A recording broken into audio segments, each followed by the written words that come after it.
2018 Hyundai Elantra, front brake pads and rotors. What you want to do is jack it up and support it properly. Before you remove your tires, you want to grab them here and here, 3 o'clock and 9 o'clock, and grab them and pull them back and forth. And that will check to see if your tie rods got any excess play in them or possibly a hub bearing. And also you can do it 12 o'clock and 6 o'clock, do the same thing, push and pull. And that will check the, if you got any rocking, that'd be a hub bearing or possible ball joint, all right? Then you also want to inspect your front struts, make sure the springs aren't cracked and the struts aren't wet with any kind of fluid that indicate that the strut is leaking. So next thing you need to do is go ahead and remove your lug nuts. Those are 21 millimeter, and then you can remove your wheel. If your tire will not come off the hub, that means it's rusted on, corroded onto the hub, and you'll need to put a lug nut back on, just a couple threads, and hit the inside with a sledgehammer. Do not hit this lip. Make sure you hit this part of it. This is the strongest part of the rim right here, not there. Hit it right here, hit it right there. Do it back and forth, and that will help it to come off. I'm going to replace the rotors, so I need to remove my retainer screws. And those are a Phillips drive. Get yourself an impact driver with a Phillips bit in there. Turn it the direction you want it to be removed, and then smack it with your mini sledge. And that should jar it and break it loose. If it doesn't break it loose, then you have to get a chisel, hit it with a chisel to knock it the direction of removing. If you still can't get it, then you have to notch it with a die grinder. Then you can get a chisel and knock off the pieces. I cut it in an X. That means you got 4 pieces in it, and then you can chip away the 4 pieces. And then when you do have the caliper off and the bracket, then you can go ahead and hit the rotor, and that will finish helping it remove it. Okay, my retainer screws came out on both sides. So now next thing to do is spray it down with some penetrant and go ahead and remove my caliper. 2 14 millimeter head bolts, one here and one here. And now next you want to do is get yourself a flat blade screwdriver, stick it inside the fins of the cooling fins of the rotor, which are right inside here, and you want to pull it this way a little bit.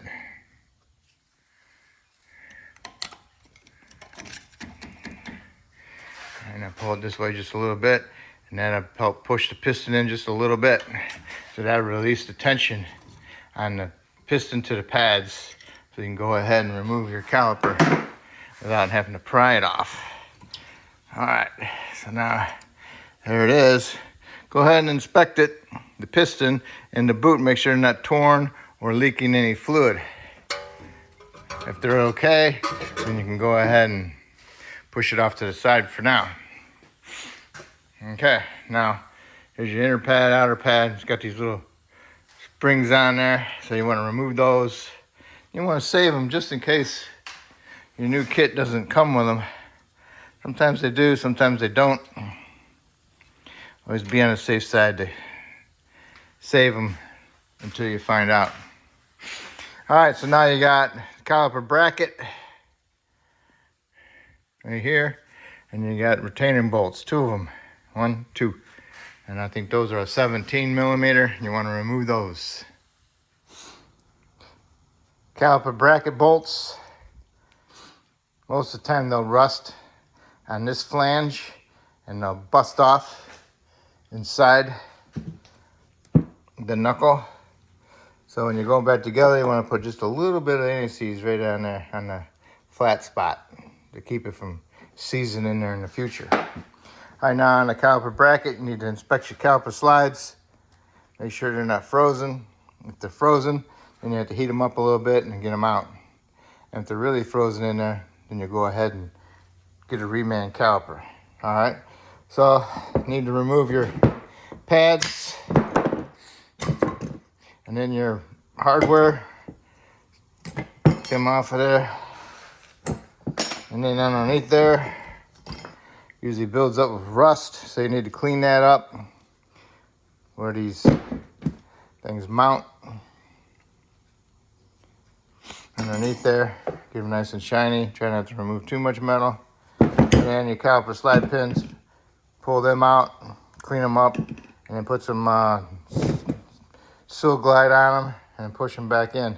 As you go back in, twist them. Do not pack this with Seal Glide. You'll have a hard time pushing your pin back in.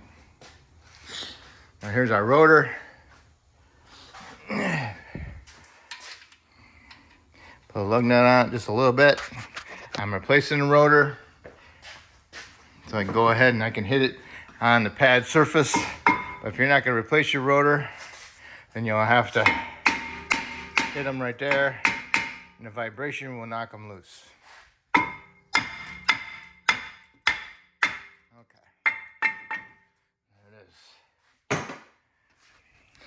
Now your rotor is off. Now here's you got your hub flange, and this usually gets caked with rust, so you need to clean it up, get it nice and shiny.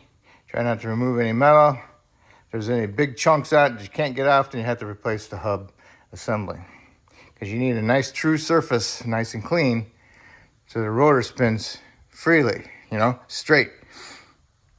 If there's any high or low spots on it, the rotor is going to go like that and give you a brake pulsation through your brake pedal. So you need to clean this up, and then once you get that cleaned up, put a light film of anti-seize on it before you put your new rotor on. Same thing if you're doing a hub bearing, which is this. Make sure you put a little bit of anti-seize on it, and if you're not replacing your rotor, then you need to clean that surface up also. Okay, I got my hub bearing on nice and clean. The flange part of it, I used die grinder with a disc on it, sandpaper disc, and I used my Brillo pad and a flat part of a screwdriver, a nice sharp one. Okay, got that cleaned up. Got my bracket all cleaned up. Put some paint on it. Put some lube on your pins, roll them in some Seal Glide, and then push them in there and twist them as you go in. Spread that stuff around inside there. Put a little bit on your boot, and go ahead and push it all the way in. Okay, this is the passenger side. It sits in there like that. In case you forget, the one with the insulator will go on the bottom. All right, I have a light film of anti-seize on my hub. Now I'm ready for my rotor. Before you put your rotor on, make sure you wash it with soap water to remove the shipping oil. And then I'm gonna install my retainers. I'm gonna use one though. And if you don't wanna use yours, then go ahead and screw a lug nut on there to hold it straight for your assembly. All right, rotor's on. Get your caliper bracket with the hardware on there, your bundle clips. Make sure they're pushed all the way down in the center. And then go ahead and get your bolts ready. Got a little bit of anti-seize on the flat part of the bolts. Right there. You can put some Loctite on the threads, some blue. And then you want to torque those bolts to 60 to 70 foot-pounds. Next, you want to push your piston in on your caliper. Make sure when you're doing it, the line is not kinked to restrict the return flow of the fluid. If you don't have this kind of tool, but you got a C-clamp, go ahead and put an old pad in here, and then put your C-clamp on it, and tighten it up and push that piston back in. Next is your brake pads. These act like little springs, so you gotta push up against them. Put your pad in there, and work it, line it up. Push on that, squeeze it together. Now the other one doesn't have an anti-squeaker or a squeak indicator on this particular model, but the inside one does. And always put it towards the rotation of the rotor. The rotor rotates this way, So it's gonna go on the top. Same thing. Put the bottom in, push the spring over a little bit, line it up, squeeze it together. Okay, don't forget about your springs. They go on here.